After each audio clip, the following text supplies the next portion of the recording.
ওলা উবেৰ চালকৰ প্ৰতিবাদত উত্তাল গুৱাহাটীৰ চচলৰ ধৰ্ণাস্থলী কোম্পানীয়ে 30ৰ পৰা 40% কমিছন লোৱাৰ বিৰোধিতা বিমানবন্দৰত পাৰ্কিঙৰ ব্যৱস্থা কৰাৰ দাবীত প্ৰতিবাদত নামিল কেব চালকসকল 48 ঘণ্টীয়া প্ৰতিবাদী কাৰ্যসূচী ৰূপায়ণ কৰে কেব চালকসকলে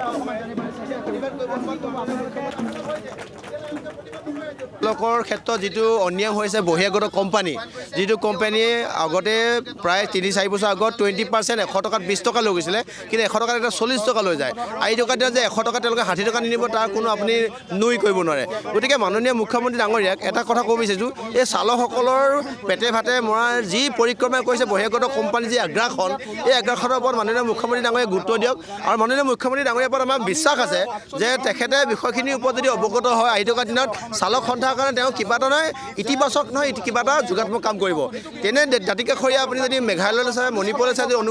অৰুণাচললৈ চায় ইয়াত কিন্তু এই চালকসকলৰ ওপৰত তেওঁলোকৰ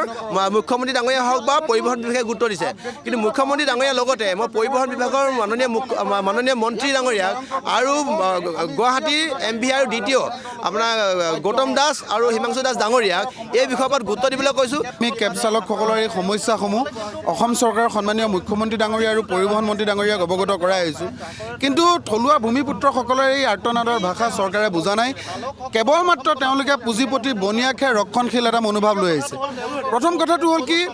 সুপ্ৰিম কোৰ্টৰ নিৰ্দেশ অৱমাননা কৰি প্ৰতিটো 100 টকা 30ৰ পৰা 40% কমিছন নীতিবহিৰ্ভূতভাৱে কাটি আছে অসম চৰকাৰৰ পৰিবহণ